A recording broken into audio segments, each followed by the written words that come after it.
The smell of rain still clung to my jacket when I pushed open the front door. Grocery bags cut into my fingers, their weight heavy but ordinary.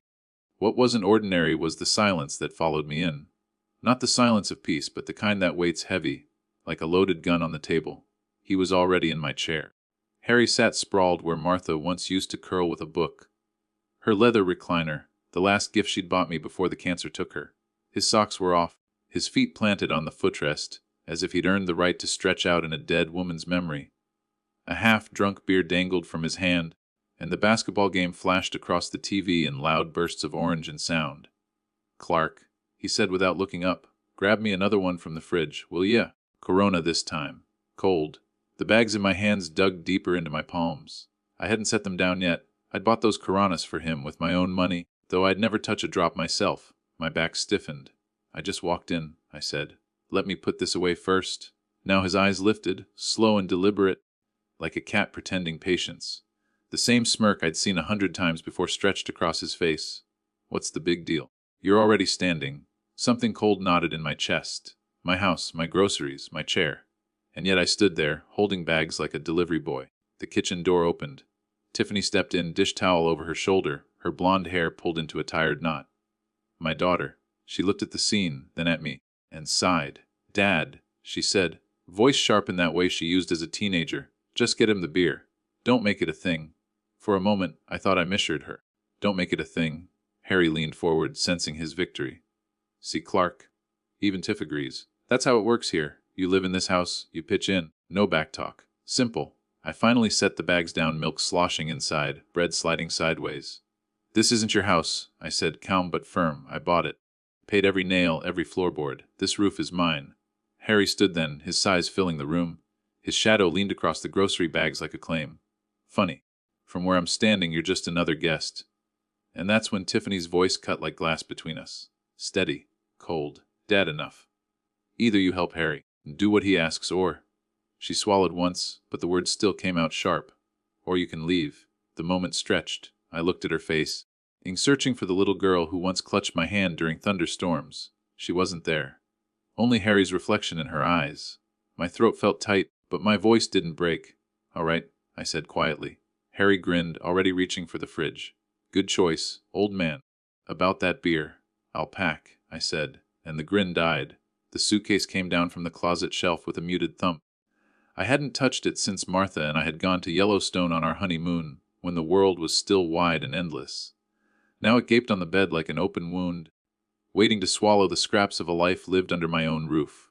In the hall, I could hear Tiffany's hurried whispers, Harry's voice rising in sharp edges. They hadn't expected this. They thought I'd fold like I always had, patch the leak, pay the bill, keep the peace. They wanted obedience, not resistance. I folded shirts with the precision of a banker balancing ledgers. 3 pairs of socks, 2 jackets. Enough, but not everything. I wasn't running away. I was leaving on purpose.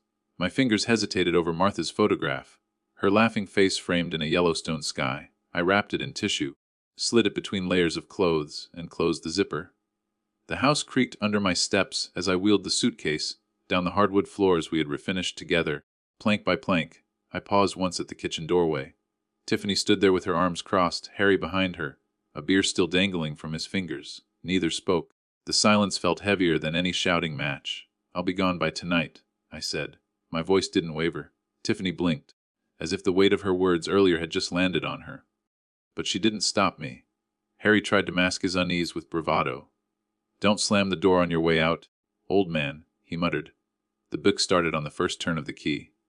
Reliable as ever. I didn't look back as the house shrank in the rearview mirror. Not at the porch light Martha used to leave on, not at the curtains Tiffany had picked out with money I'd handed her. Let them keep the walls. I was taking back the foundation. The Pinecrest Motel sat on the edge of town, its paint peeling in tired streaks of white. The neon vacancy sign flickered like a heartbeat. The room was clean enough: a bed, a chair, a small desk under a humming lamp. Not home, but quiet. I sat heavily on the mattress, the springs groaning under my weight, and for the first time that day, I exhaled. The stillness pressed against me, but it wasn't suffocating. It was empty, yes, but it was mine. I pulled out my old leather journal, the one Martha had given me for my retirement, and opened it to a fresh page. My pen hovered above the paper before I wrote a single line. No more funding their lives. The words looked small in my handwriting, but they felt like a declaration. For years, I'd bled myself dry for Tiffany and Harry, college tuition, wedding bills, mortgage payments. I'd called it love, but maybe it had been fear of losing her, fear of failing Martha's memory. But tonight, under the weak glow of a motel lamp, I felt something different. Not grief, not anger, something sharper, resolve. And with it, the first outline of a plan. Sunday morning broke gray and heavy, the motel curtains filtering a weak light across the thin carpet. I had slept only in fragments, waking to the hum of the fridge, the occasional hiss of pipes in the wall. By dawn, I'd stopped pretending to rest. The journal lay open on the desk. Beside it, a neat stack of envelopes, bank statements, insurance policies, copies of deeds I'd kept for decades. To anyone else, it would look like clutter. To me, it was ammunition. My first call went to the bank. I gave the representative my account number and asked her to cancel the automatic mortgage payments on 847 Pine Street. A pause. Mr. Miller, this account has been active for 5 years. Are you sure you want to stop it? Completely sure. Clicking keys on her end. May I ask the reason for the change? The homeowners no longer qualify for my assistance. My tone was polite, almost cheerful. When the confirmation number hit my notebook, I felt something inside me shift, like a knot loosening after years of tightening. The next calls came easier. Insurance, canceled. Car coverage removed. Credit cards, Tiffany no longer an authorized user. Each conversation added a new weight to the other of the scale, balancing years of blind generosity. By noon, I dismantled half their financial world. I leaned back in the chair, rubbing my temples when the phone began to buzz. Tiffany's number, then Harry's. I let them ring. Seconds later, voicemails stacked up. I pressed play. Dad, the mortgage bounced. Is something wrong? Tiffany's voice tight with worry. Harry's followed, rough and sharp. Clark, you better fix this. You think you can just cut us off? You're gonna regret this. Another from Tiffany, breaking mid-sentence into sobs. Dad, please call me back. We can work something out. I didn't mean what I said. Please. I closed the phone. Not because I felt nothing, but because I felt too much. Her voice clawed at the softer parts of me, the part that remembered bedtime stories, scraped knees, and whispered secrets under blankets. For a heartbeat, I almost picked up. Almost. But then I saw Martha's photograph propped against the lamp, her smile, steady and knowing. She would have reminded me love without boundaries isn't love, it's surrender. That night I walked into the diner on Main Street, needing coffee more than food. The bell over the door chimed and heads turned. This was small-town Montana. People noticed everything. Conversations hushed as I slid into a booth. Bob Harrison, an old colleague from the bank, spotted me. Clark, he said, lowering his voice as he sat across from me. You ought to know something. A few months back, your son-in-law tried to file for a loan against your house. 50 grand. Brought forged documents. Claimed it was his. The words landed like a blow to the chest. Fraud. Deliberate. Planned. This wasn't just entitlement. Harry hadn't wanted me gone for space. He'd wanted me gone for ownership. The diner's hum faded. My pen scratched against the journal. Evidence. Collect everything. Build the case. For the first time in years, I didn't feel like a man cornered. I felt like a man preparing for war. By Wednesday, the missed calls had multiplied like weeds. 12, then 18, then 22. I listened to a handful, just enough to hear the progression. Tiffany's voice cracked from confusion to panic. Harry's from swagger to rage. The reversal was happening, and they felt it like a house sinking on rotten beams. But victory didn't taste sweet yet. It tasted hollow. Every time Tiffany's sobs slipped through the voicemail, I felt Martha's absence heavier. Would she have wanted me to hold firm, or to forgive faster than they deserved? The question gnawed at me, even as I stacked the evidence higher. Thursday morning, a knock rattled my motel door. Through the peephole, Tiffany and Harry, both looking frayed, their clothes wrinkled. Evening, their eyes rimmed with sleepless nights. I opened the door but didn't step aside. Dad, Tiffany whispered, her voice raw. Please. We need to talk. Harry shouldered forward, his jaw tight. You're trying to ruin us, old man. Over a beer. Over your pride. I kept my voice calm. Not pride. Respect. You can't just walk away, he snapped. The mortgage, the cars, the insurance. Everything's collapsing because of you. That's our election, I said evenly. That was my money. My name. My house. I just stopped paying for the illusion. Tiffany's eyes brimmed. We were wrong. Harry was wrong. But, Dad, please, what about family? Her words hit harder than Harry's threats. Family. That word I'd bled myself dry for. The word I'd used to excuse every sacrifice, every compromise. And now she wielded it like a blade. I thought of the little girl who once slipped dandelions into my shirt pocket. Then I thought of the woman who stood silent, while her husband called me a servant in my own home. Both lived inside her, but only one had spoken last weekend. Family works both ways, I said softly. Harry's mask cracked. You selfish bastard. Careful, I warned, my tone sharp enough to stop him mid-step. One more threat, and I filed the restraining order papers sitting in my desk drawer. They froze. Harry sneered, but Tiffany grabbed his arm, pulling him back. Please, she whispered again, her desperation spilling into the hallway. For a moment my hand trembled on the door.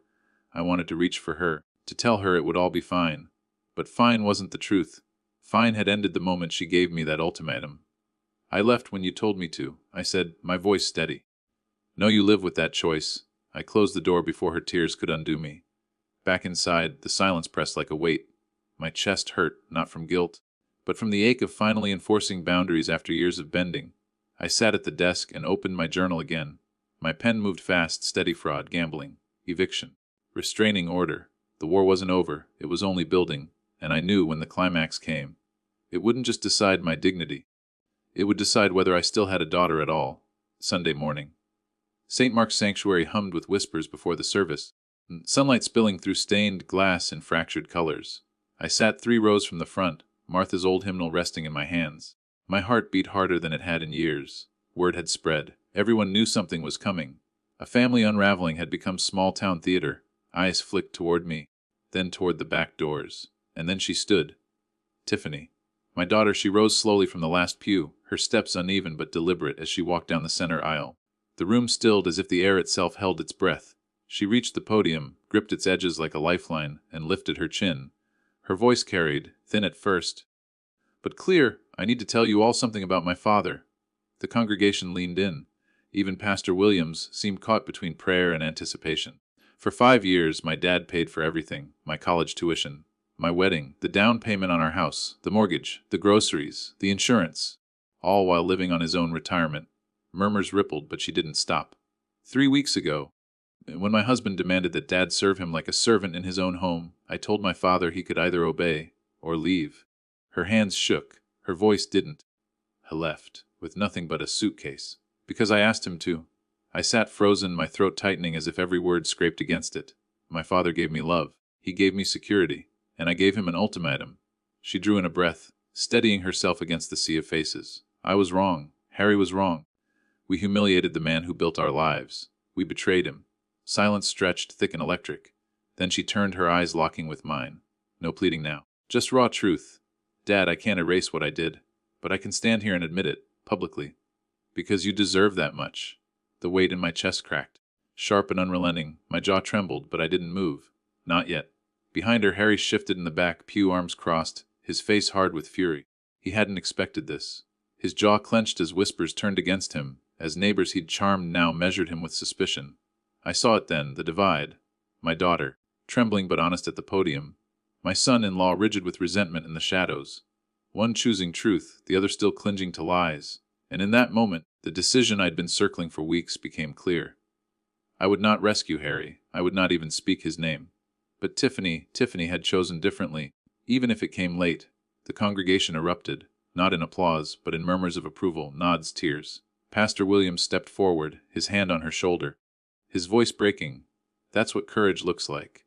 Well, for me, it was something else. It was the sound of chains snapping, the sight of a bridge half rebuilt. And it was enough.